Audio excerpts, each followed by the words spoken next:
Welcome to the Capitol News. I am your host, Alex Kreitis. Thanks for joining me today, February 27th, 2019. I hope you're all doing well. So there's a few stories I want to cover today. Obviously, we're going to talk about the Cohen hearings, just a little touch-up on the Trump-Kim meetings, and then, of course, what's going on in India and Pakistan. Now, despite the fact that we have two countries with nuclear weapons attacking each other, that being India and Pakistan, what was the main news story for today here in the United States? Well, of course it has to do with Trump. It all has to do with President Trump. And this time it has to do with his former lawyer and quote-unquote fixer, Michael Cohen. He was brought before the House Oversight Committee, which is chaired by Representative Elijah Cummings of Maryland. And this was just another three-ring circus that just caters and kowtows to people with Trump derangement syndrome who just want to keep Trump in the spotlight for one reason or another. Of course, this was not only to bring a man who has pleaded guilty to lying to Congress and committing other crimes, some of them financial crimes. He is shortly going to be heading to prison for at least 3 years. Of course, that might change because he is supposedly cooperating with the Southern District of New York, which has to deal with Manhattan, and he is supposedly working with them on other cases. Now, of course, he wasn't going to go into the details of those other cases, even though he was asked by some members of Congress on the Oversight Committee. So that remains to be seen what happens there.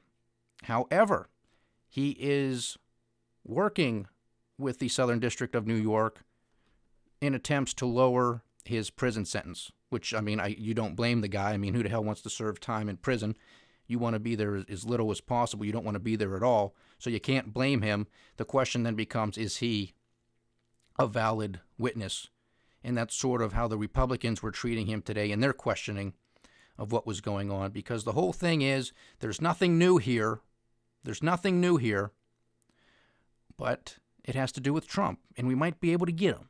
We might finally have something to impeach 45. And if we can impeach 45, that's what we're going to do.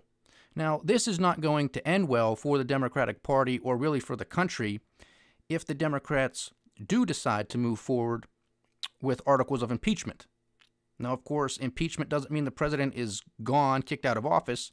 The trial is set by the Senate. So the House of Representatives can move with articles of impeachment, and if there's a majority of the vote, he is technically impeached, but he's still in office.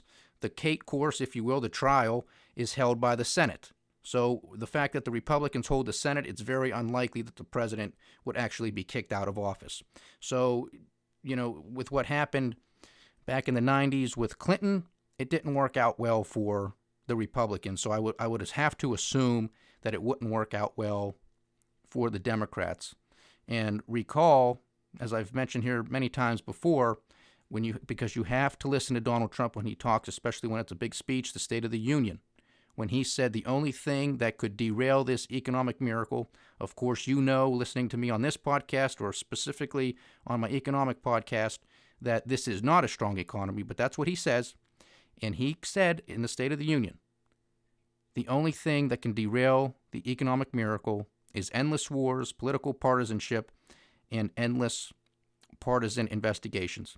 Well, the endless partisan investigations are full-blown. It's one after the other. I told you the names: Elijah Cummings, Jerry Nadler, Adam Schiff, Maxine Waters, and here you go. It's one after the other. Now, somebody who was sort of absent from all of this discussion, now she's not on this committee, but was Speaker of the House Nancy Pelosi. So where is she on all of this? Nancy Pelosi is in a very precarious situation. She's on a tightrope right now because she has the lunatic fringe, she has the AOCs of the world, and the freshman congressmen who have come in there and have basically stolen the Democratic Party, if you will, or at least is trying to move a lot of that lunatic fringe rhetoric and move it more and more to the quote-unquote mainstream. And then you have all of the moderate Democrats that still exist in the House. And Nancy Pelosi has to keep her party together. She has to do something. So I think Nancy Pelosi, as much as I might talk negatively of her as far as her policies, she's been around for a long time. You don't become the Speaker of the House because you don't know what you're doing. She is a political operator. So it's going to be interesting to see how she can corral the AOCs of the world and get the moderates to be more vocal, or at least to sort of calm everything down, because I don't think impeachment is going to work for them. But what I say doesn't matter. They're going to do what they want to do. They're going to try to kowtow to their base, their lunatic fringe, and that's what they want. These people, they see blood in the water. They smell blood in the water. They want to go in for the kill. It doesn't matter that the president has done nothing wrong in regards to something that would warrant articles of impeachment. I mean, this is the main story of the day. Main story of the day, several hours. I mean, basically your whole 24-hour news cycle for today, and probably a lot of it tomorrow, is going to revolve around this Michael Cohen testimony. Now, we are in the midst of the President of the United States talking with a leader of a country which has not been done in decades, moving forward for peace and prosperity, denuclearization, and that's on the back burner. Nobody cares. And the lunatic fringe left, the mainstream media, they want the president to fail. They don't want him to succeed. I thought the Democrats were the party of peace and no war. No war, right? No war, we can't do it, we can't afford it. It's immoral, it's wrong, and all that stuff's true. It is wrong, it is immoral. We can't afford it. But now all of a sudden, it's Donald Trump trying to make peace. He was supposed to be the warmonger. And so, he flipped everything upside down. And they don't like it. So they're crying and pouting every chance they get. So what did we learn from this Michael Cohen testimony? Absolutely nothing. Because everything that was already stated in this public trial, this hearing, if you will, was already known. There was no bombshell news. There was no breaking news. Nothing. This was just a three-ring circus.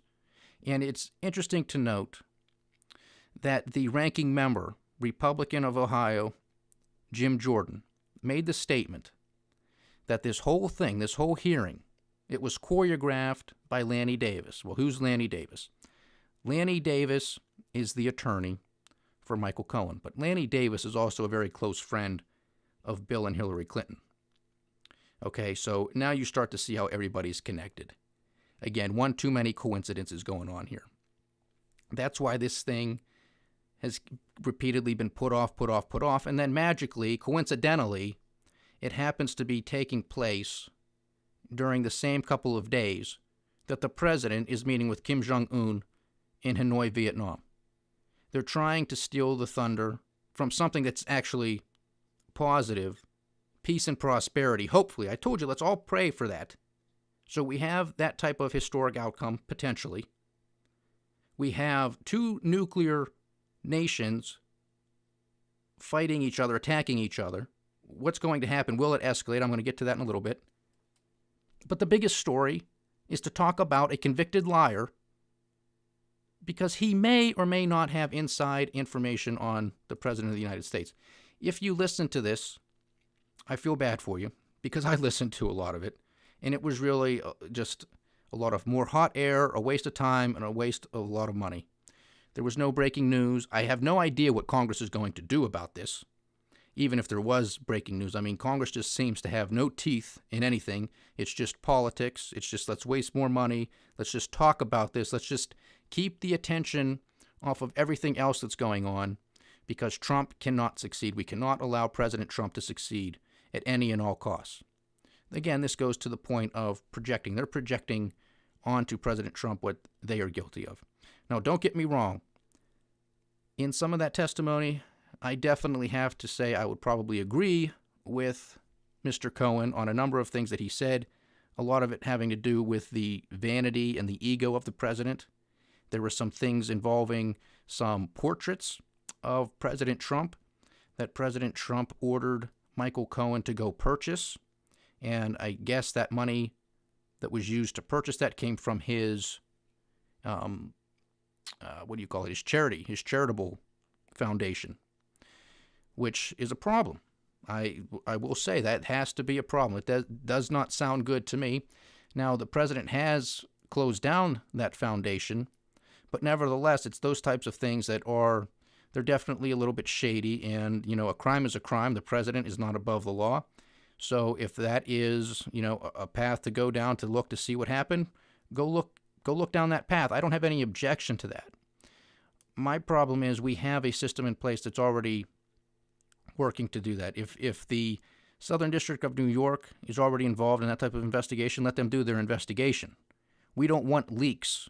We don't want public information being disclosed about all of these cases. Of course, it sounds good, right? I mean, everybody's just waiting for the last juicy bit of gossip to come out, but all in all, we're supposed to have no leaks. We're not supposed to have any publicly disclosed information on these things. We wait for the facts to come out. You don't want a jury pool to be tainted by a whole bunch of mis and disinformation out there, and a lot of stuff that just turns out to be really fake news. So it's an interesting thing to watch, that this Trump derangement syndrome truly exists. I even have to give credit to Mr. Cohen, because there were a couple allegations being thrown around of an alleged videotape. And this videotape allegedly had then Mr. Trump and Mrs. Trump, of course, I say Mr. and Mrs. Trump as in when they were citizens, not when they were president and first lady, in Trump Tower, or at least in some elevator. And there was video footage, again allegedly, that Mr. Trump was physically abusive to his wife. Now, this tape, according to Mr. Cohen, does not exist. They looked for it. They couldn't find it. If, there was something, and again, to Mr. Cohen's credit, he said, you can say a lot of things about Mr. Trump, but I can assure you that he did not do that to Melania Trump. You can call him a lot of names, you can say a lot of things about him, but he would not have done that to his wife. So you give him credit for that. It's very much a case akin to anything that might revolve organized crime and the mafia. If you have somebody within an organization that has flipped or has turned or is now a rat or a snitch, the question becomes, well, how credible are they? Because they're admitting that they're a criminal, they're admitting that they're liars. They may, depending on the case, they may be admitting that they're murderers. So you're going to take them at their word, because all they're trying to do is save their rear end, trying to get a sentence reduced, maybe get into witness protection, a whole host of things to try to save their rear end, because they feel the hands of the law circling around their necks and they're trying to cut a deal. Again, you can't blame somebody for that, but it does come into question, what's their credibility? So that was on display, and I think you could tell just from simple body language from Mr. Cohen. I mean, the man is exhausted. There's no question that this has taken a toll on him. Undoubtedly, it's taken a toll on his wife and children, and you do have to feel for them because they're brought into all of this. And, Mr. Cohen, like everybody else, makes their own bed, and now he has to deal with those decisions.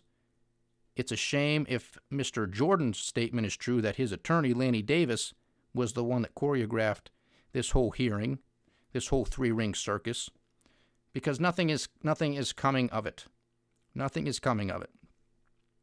So we'll keep you posted with some stuff that comes out of it. I don't think there's anything that's going to be groundbreaking. People already knew most of this. The president shut down his charitable organization. There is no Trump-Russia collusion. I mean, this was just a waste of time. This was just a complete and utter waste of time. But, $22 trillion in debt, what the hell? I mean, what did it cost today for a few hours? Several $100,000, a few $100,000, who the hell cares, right? Just rack up the bill, do nothing that has nothing to do about anything. But it's fodder for those who suffer from Trump derangement syndrome. So go ahead and eat it up. You're going to be highly disappointed, I think, when Bob Mueller gives his report. Again, there's still no definitive date as to when that's going to be, but we do imagine it will be here shortly. I hope it's here. It's already the end of February. I really hope it's released in March, but we will find out, and we're obviously going to do a lot of discussing on that topic once it's released. Moving on to the president's meeting with Kim Jong-un. It was basically a meet and greet today, some dinner, a little informal meeting more or less, just probably pleasantries, how you doing, all that type of stuff. And then the real business is going to be in their meetings today, denuclearization. North Korea obviously wants to have sanctions removed, obviously, if they could get them, but that's not going to happen. And then there's going to be, I think, and I hope, some real discussion as far as their economic development, because if you can bring in North Korea into this global economy, that's going to be a good thing. So it's going to be very hypocritical for anybody who wants to say that Donald Trump is this quote-unquote isolationist, which he's not. He just happens to have a nationalist bent, which all leaders of their country should have. They should all be putting their country first. That's commonsensical. There shouldn't be anything to argue about that. End of story. End of story. Period. Done with it. Okay? Theresa May's over there arguing for Brexit and this, that, and the other. She's supposed to be over there putting the UK first. Vladimir Putin, love him, hate him, is supposed to be putting Russia first. President Xi of China is supposed to be putting the Chinese people first.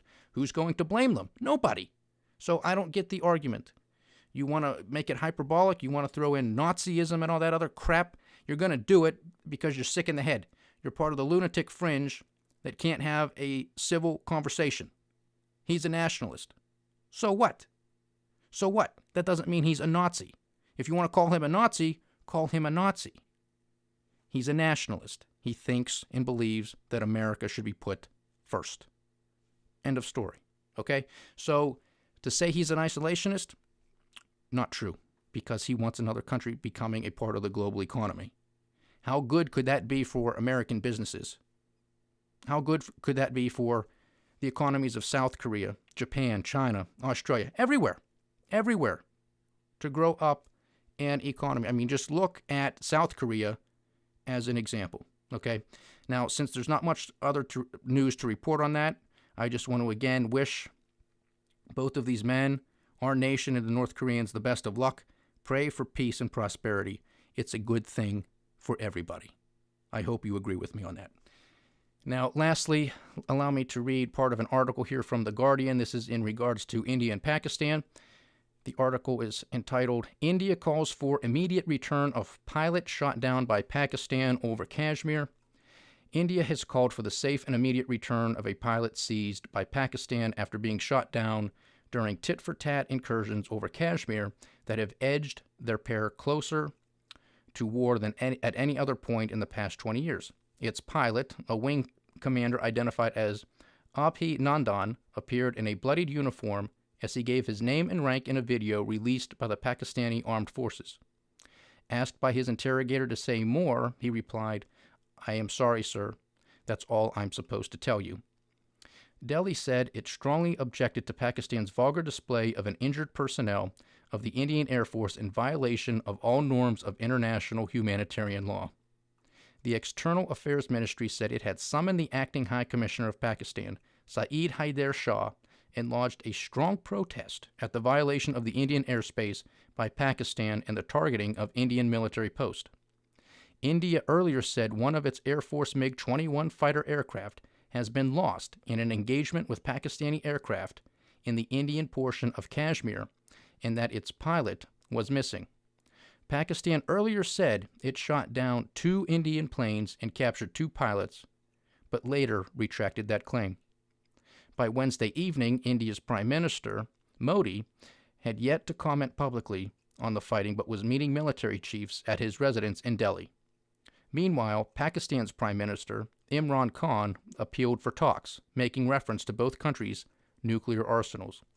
Khan said in a televised address after the airstrikes that the time had come for a diplomatic solution to the crisis. With the weapons you have and the weapons we have, can we afford miscalculation? Shouldn't we think that if this escalates, what will it lead to?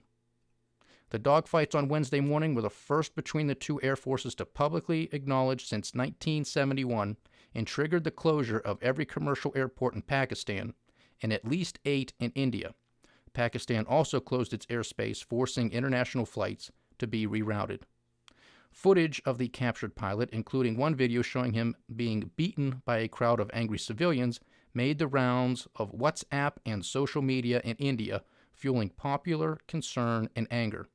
The pilot said in a video released later by the Pakistani military that its soldiers had rescued me from the mob, and he was shown sipping tea. Now, this is very interesting to have the Prime Minister of Pakistan come out, Imran Khan, and say, we want a diplomatic solution to the crisis. Now, I hope that's the case. Of course, he comes out and says this after they shot down an Indian airplane, a part of the Indian Air Force.